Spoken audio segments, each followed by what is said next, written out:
Okay, so recently, hopefully, theoretically, I will have uploaded a video of me drinking the Eyinger Oktoberfest Marzen, which, now that I know, after recording that video, yes, it's a Marzen. That is, it is the full barrel, traditional, original Oktoberfest beer. Malt forward, like all malts all the time, just malts. Kind of heavy for a big party beer, but it's the original, right?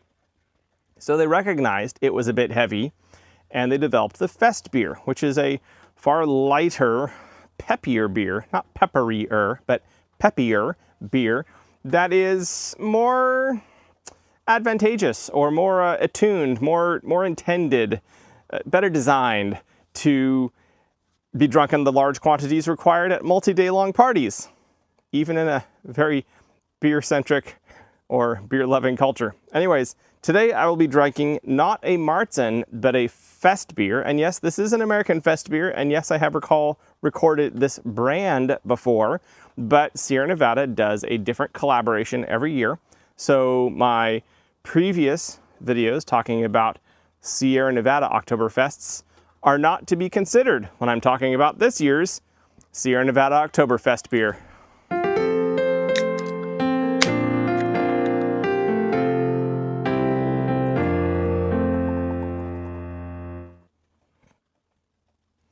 And just right away, you can tell this is a decently amount lighter color. I mean, it's still it's still to the dark side of pale. Honey, probably a light honey color. So while the Marzens are all malt all the time and super thick, bready, malty, and while Festbiers aren't necessarily not malty, they are going to be far lighter. Possibly a lower ABV, though the American versions of them are probably still going to be a decently mid-range ABV, and I'm going to guess this is 4.5, 5, maybe even 6%. Yep, 6%, yep, so it's right there at the top. You'll definitely party with this beer. And generally just a lighter bodied beer, something that you can drink in the large quantities in the massive steins at your big parties in the big beer tents, beer halls of the big Oktoberfest festival, though I doubt they will be serving this one there. So this year, this is a collaboration. Sierra Nevada has collaborated with Stortebeker Brauspezialitäten, specialization. So specialist brewer, I'm guessing. They brew special beers.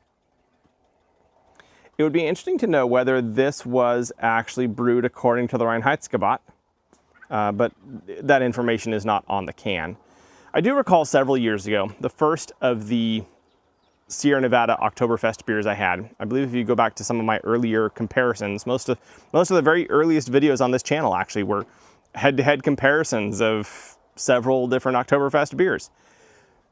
I wasn't a huge fan of the Sierra Nevada, not because it wasn't a good beer. In fact, me of today would probably appreciate that beer more. I was less into the hops then, and the Sierra Nevada of that generation was a far more strongly hopped beer, which is definitely not in traditional style for a fest beer. Last year, I know I really enjoyed, and probably the year before that as well. Oh, y'all are going to do this again. Just a minute. Are they gone? Hornets. I'll be glad when things cool off a little bit more. Not because I want summer to end, but because I'm not a fan of the Hornets. And clearly, they like my fest beers. So to recapitulate, I wasn't a huge fan back then of some of the earlier collaborations that I experienced, not the earlier Sierra Nevada collaborations, just from a couple of years ago, because they were more strongly hopped. And that really is not true to style, right? A fest beer, even being a lighter, more peppier version of this very malty beer, should still be very malty. And too many hops, it's an American affectation. And, you know, yeah, whatever. So, but the last 2 years worth, I believe I've really actually enjoyed. And I know I really enjoyed last year's. Just being a really, really cool take on a fest beer, while still being pretty traditionally fest beer. Like it's a respectable fest beer. It's not painting too far outside the lines. And in conversations online, generally the consensus is the same amongst the community as well. This year they've done another pretty good job, but I probably shouldn't mention that before I've actually drunk this. And yes, this is my first can that I've opened. It's been sitting in my fridge for a week, staring at me. So yeah, definitely malt, but not that heavy bready malt of the Iyengar.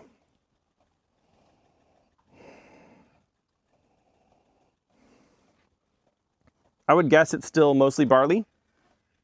Having smelt the Iyengar and, kind of learned what that very pure barley malt smells like. This is very much like that, but just lighter, just a lot less. There's perhaps a little woody note, maybe some cedar possibly.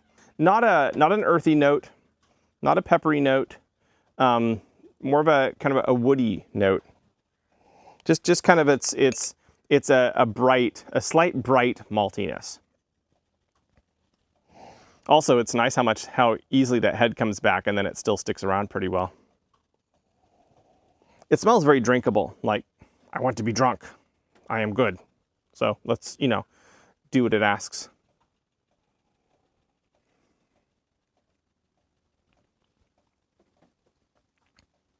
Yeah, that's nice. Ooh. Oh, nice. Okay, so bready, but there's an interesting hint of almost brininess. It is still relatively highly hopped, but it's not like a bright, like, hi, I'm a hop. It's more of a, oh, what's that? And when I first put it in my mouth, it was kind of this almost briny note, which added some really nice texture to the malt.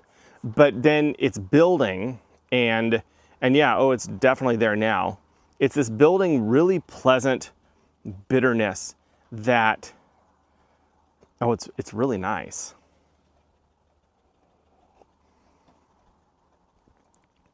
I would say this is definitely an American affectation of a fest beer. Strongly so. Because that hop is still, it's pretty there. More so than you would expect to find in a traditional fest beer. Yeah, we'll see how this plays out.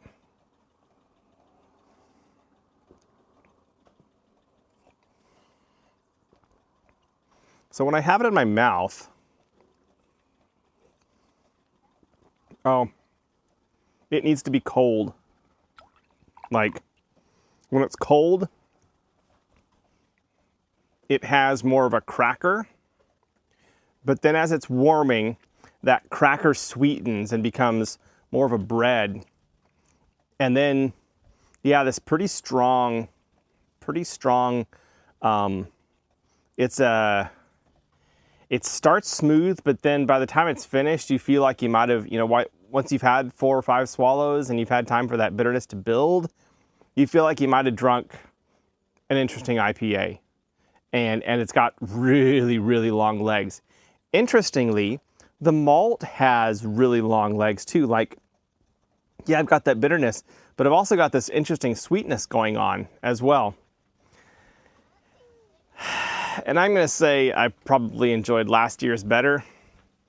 This isn't a bad beer, but just once again, it's too far from what a fest beer ought to be. I'm wanting a something that's like a light bread to cracker, kind of between light bread to cracker maltiness, and really just drinkable. And this is drinkable, but it's just got far too much of that hop. And then kind of playing the hop working, happening at the same time as this kind of building sweetness. I don't know, Sierra Nevada. Yeah. Try again next year. I'm going to say this is a 2. It's an okay beer. But like I said, I'm expecting something that's truer to style. And this one's, it's going to make an IPA fan maybe a little bit happier. But I feel that they failed to balance the finish, particularly if the beer is anything but icy cold.